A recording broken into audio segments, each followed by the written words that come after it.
Welcome to my channel. আমি আজকে share করব ছুটির দিনটা আমি কী করে কাটাই।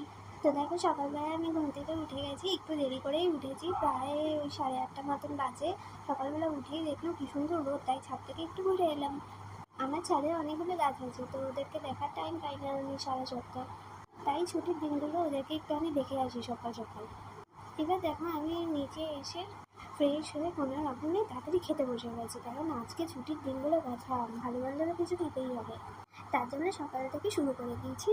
একটা দিন ছুটি, তার সময় যে কোথা দিয়ে কেটে গেল বুঝতেই পারি না। এই সকালবেলা খাবার শেষ না হতে হতেই দুপুরবেলা খাবার শুরু। এবার দেখো, সন্ধ্যাবেলায় একটু বেরিয়েছিলাম ঘুরতে, কারণ ঘুরতে তো বেরাতেই হবে, তাই একটু ঘুরঘুরু করে মাইন্ডটা ফ্রেশ করে নিলাম। এত বৃষ্টি হচ্ছে তাও গরম যাচ্ছে না, তার জন্য একটু গঙ্গার ঘাটে গেছিলাম, কিন্তু গঙ্গার ঘাটে গিয়ে দেখলাম তো এক ফোঁটাও হাওয়া নেই, তাই আবার তাড়াতাড়ি করে বাড়ি চলে এলাম। তারপরে ডিনার করে ঘুমিয়ে পড়লাম।